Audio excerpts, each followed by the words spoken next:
Hey everybody, just a short video today. I wanted to share my zombie dust recipe with you. My brother Brian put this together for his 3-gallon batches, and so I have done it one other time and it turned out perfect. I really love this brew with all that Citra. It's right now mashing in, and I've been in there for about 15 minutes, and I tell you what, this thing I made out of Reflectix for Brew In A Bag mashing insulates the brew kettle. So again, today I'm using my Brewer's Friend account to put everything together. I'll put the recipe in the comments below or in the description, but it's a pretty straightforward recipe, but it is just one of those beers that tastes so good with a single hop being on the forefront from your bittering all the way down to your dry hopping, which I think we dry hop with like 3.5 ounces of it. So 8 ounces total of Citra. I've seen them where there's 10, but I like to buy them by the pound now and use a food saver to get the better deal on the hops, and then I just freeze them. And then I have 8 ounces ahead of time, and just sort of doing that with the Centennial too for my Two-Hearted Ale. Just use the vacuum sealer for all the hops for that recipe, and then just weigh them out on the day before brew day. So I'm mashing in right now, but we'll see how it looks here in a little bit. Well, I'm done mashing. I did a 90-minute mash this time to see if I could get a little bit more efficiency. But I only lost about 2 degrees. Lost about 2 degrees, 2.5 degrees after 90 minutes with this insulated cover I made. And it's in 3 parts. And pull the thermometer out, which I can put right in the mash. And next thing I do is pull off this sleeve, which is like a tubular sleeve. And then you can see the bottom part. Well, how did I have get the bottom part on? With this cheap pulley system from Amazon, I'm able to do 7 to 1 advantage in weight. So you can do the math with about 14 pounds of grain with 7 gallons of water. It's about 42 pounds for 5 gallons. So I just take this and lift it up in the air, and it's not really that heavy for me to do it. It's just because there's 7 pulleys on there. For about every foot I go, an inch or so. So then I just put it right back down, and I am back where I was. Now what's cool is now I can use this to pull my grain bag out.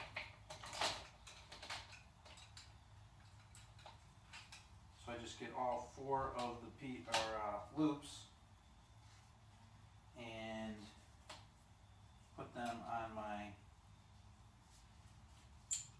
forget what they call these type of connections. Quick connect thing here. And then all I have to do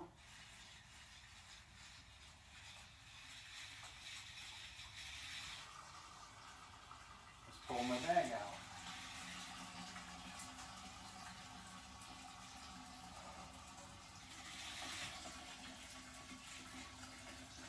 So now I just have to tie it off on this cleat that I have here. The only way I could think I could improve this is, number one, having a taller. I have a Model T garage here I'm dealing with, but the only way I could improve this is if I had a crank for the line instead of a cleat that I have to wrap it off on. But it still works really well. So what I'll do is drain here, and then I'll show you how I sparge with my bucket that I use here. And you're going to say, why are you sparging with BIAB? Because I just get better efficiencies doing it. I get more work, and I feel bad, actually, truthful, because if I put 9 gallons or so in here to do no sparge, I feel bad when I pull the grain out that I got work left in there. So I just like to get all that sweet wort out of there, and I'll show you how to use that in just a second. Okay, so now that because I have a garage that's so short, I have to move my burner out of the way and get my kettle to the ground so that because this hoist is, you can only get that so far. So anyways, I'm at about just under 6 gallons. I need about 7.47, 6.5 or 7.5 gallons because I do about 7 quarts per hour on my kettle when my evaporation rate, my boil off rate. So what I do then now is I have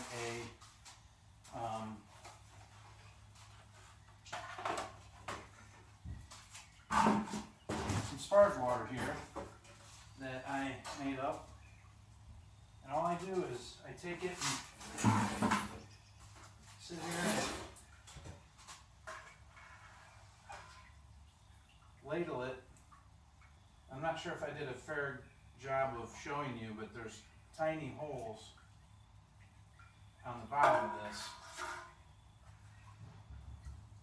So it's like a huge colander. And I just drilled those with the drill.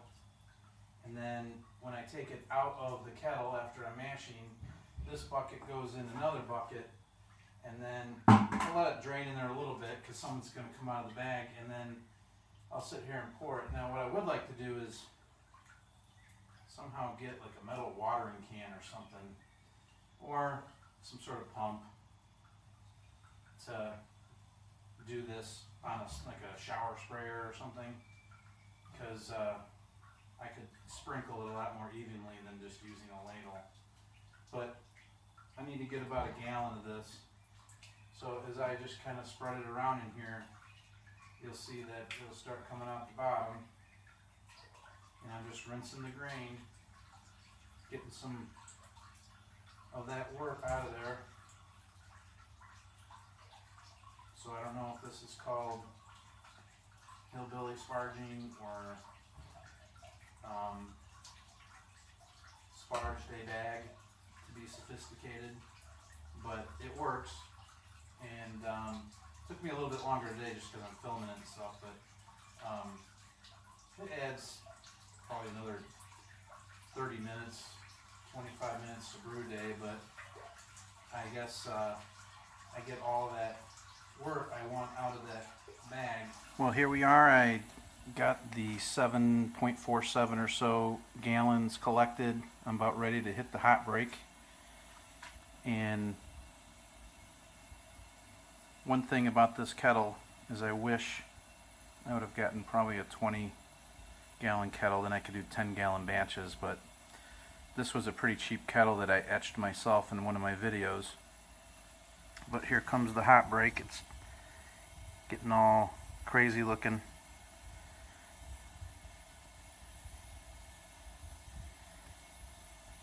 One thing nice about this 15-gallon kettle, I've got plenty of room for hot breaks, really good hot breaks in fact. And once it starts going here, I just kind of back it down a little bit and stir in that hot break.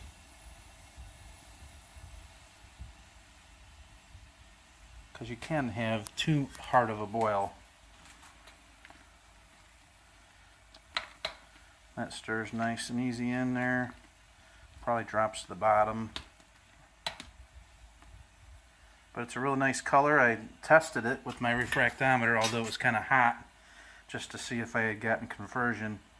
And I was at 1.056 gravity.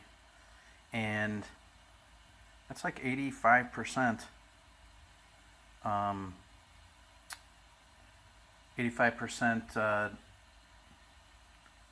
of the efficiency of extracting the sugars and I think there was two reasons why I got such good efficiency. One, for this brew this time I didn't mash in at like 154, 155. I went a little bit lower to get more of an alcohol taste to it, which did beef up the gravity a little bit. And the other reason was I just wanted to get, or the other reason I got some good efficiency, I think, was just from the mere fact that I did that sparging, which does help. So I already threw in the first Wort hops, and I'll come back here after a while and we'll throw in the first hops. And one thing I just wanted to say before I add the first hops is that Great Lakes Christmas Ale just came out, released. Today is November the 5th, and it's a pretty big deal up at Great Lakes when they release the Christmas Ale for the season. A lot of people take off work for it. The World Series was going on, so I'm sure that was even more reason to drink since the Cubs beat the Indians in Game 7. But what a great series it was. But anyways, Santa Claus actually shows up at the brewery, and for the first keg tapping, runs through the crowd with a keg on his shoulder, and they tap the first keg.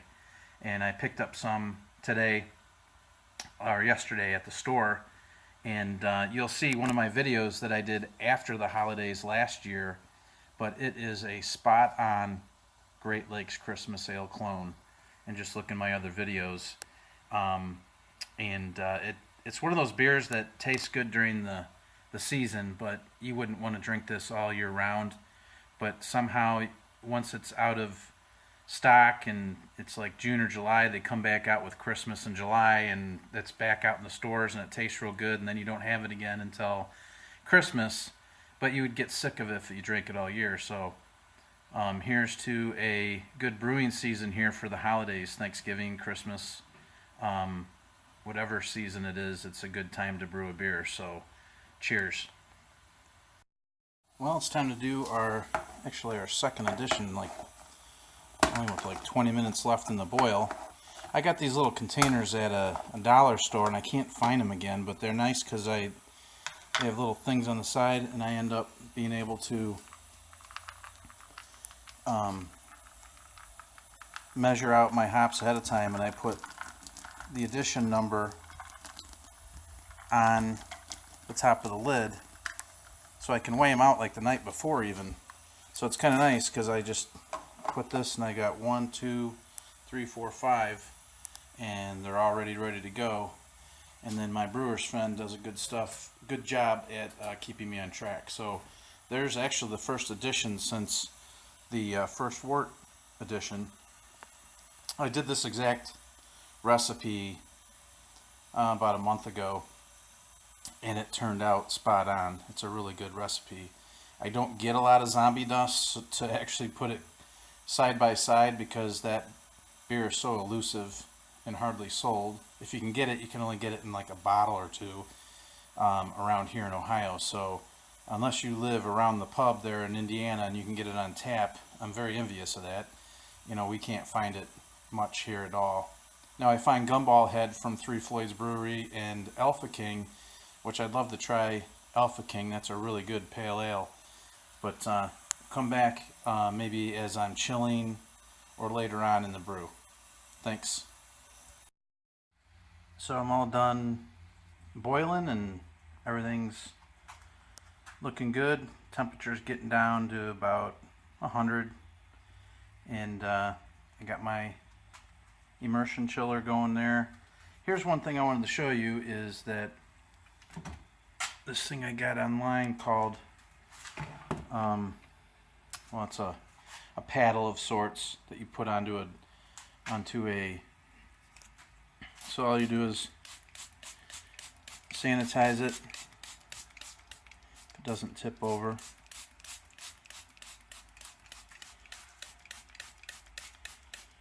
And what this does is it allows you to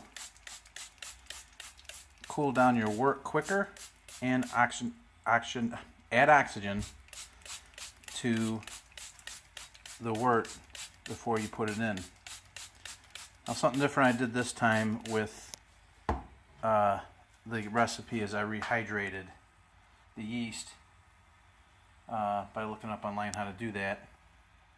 And basically what they said was you need about 105 degree boiled water, 4 ounces of it.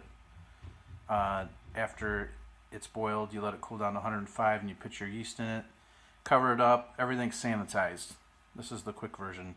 Everything's sanitized before you touch anything, and then let it sit for 15 minutes. It gets kind of foamy looking, and you stir it in, get the clumps out of it, and let it sit. And it's right now about 75 degrees. I let it cool down in like a water bath. So it's going to be okay to pitch whenever I want. So the whole idea behind this is you stick it down in there and almost like a counterflow.